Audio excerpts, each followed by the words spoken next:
Ladies and gentlemen, welcome back to the channel. Today, we are diving into a major international trade development that could have significant implications for Australia's economy. The United States, under President Donald Trump, is considering an exemption for Australia from newly imposed tariffs on steel and aluminium.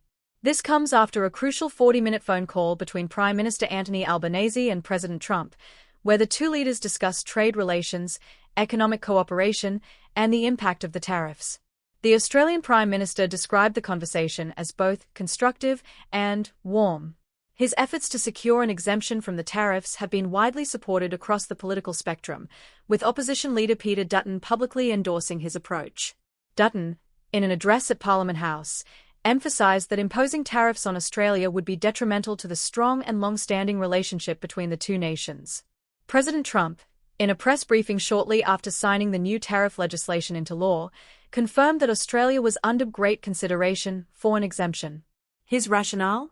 The trade balance between the two countries. Unlike most nations, Australia runs a trade surplus with the US, largely due to its substantial purchase of American-made aircraft, including those from aerospace giants Lockheed Martin and Boeing. In simple terms, a trade surplus means that Australia buys more from the United States than the US buys from Australia. This unique trade position places Australia in a special category compared to other countries that run deficits with the US. President Trump explicitly acknowledged this during a media briefing, pointing out that Australia's need for aircraft, due to its geographical isolation, has led to a strong economic partnership in the aviation sector. I just spoke to him. A very fine man. And he has a surplus. We have a surplus with Australia, one of the few. And the reason is, they buy a lot of airplanes. They are rather far away, and they need lots of airplanes, Trump said, referring to Australia's defence and commercial aviation purchases. When questioned about whether the UK might also receive an exemption, Trump was quick to note that the US runs a large trade deficit with Britain. The same goes for Argentina, another country that sought an exemption but was not granted one. The timing of Albanese's call with Trump was crucial. He was reportedly one of the last world leaders to speak to the US president before the tariff document was signed. While no exemptions were initially granted to any country, Australia's strong economic ties and history of cooperation appear to have swayed Trump's stance. The Australian government is now working at multiple levels to ensure that the exemption becomes a reality. Albanese assured the public that diplomatic efforts are in full swing, and he is using every available resource to strengthen Australia's case.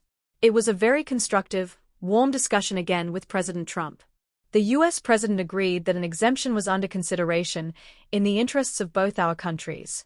We will continue to engage diplomatically and, of course, utilize all of our human assets at our disposal, the Prime Minister stated. Interestingly, opposition leader Peter Dutton, who has been openly critical of some aspects of the Albanese government, has thrown his full support behind the Prime Minister's efforts on this issue.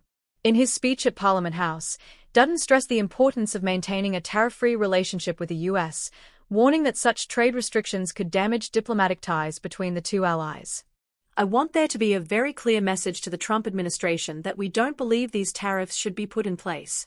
If they remain, I believe it will damage the relationship between the United States and Australia, Dutton said. He also noted that he does not support the imposition of tariffs unless there is a clear national security imperative, a sentiment echoed by many trade and economic experts in Australia. While Trump has indicated that an exemption is on the table, it's not yet a done deal.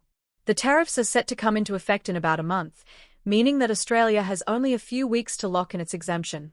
The Prime Minister's office has not provided a timeline for when the two leaders will speak again, but behind-the-scenes negotiations are well underway. Diplomatic efforts are being led not just by the Prime Minister, but also by key officials in Australia's Trade and Foreign Affairs departments. These negotiations will be critical in ensuring that Australia does not face the same tariff restrictions as other nations. This development is a testament to the strength of the Australia-US trade relationship, but it also highlights the complexities of global trade under the Trump administration. Australia's unique trade position, particularly in the aviation sector, has given it a strong case for exemption. For now, it remains a waiting game. Will Trump follow through on his consideration and grant Australia an exemption? Only time will tell. But one thing is clear. Australia's leadership, both government and opposition, is united in its mission to secure a fair trade deal for the nation. That's all for today's update. If you found this video informative, don't forget to like, subscribe, and hit the notification bell so you never miss a story. Thanks for watching, and we'll see you in the next one.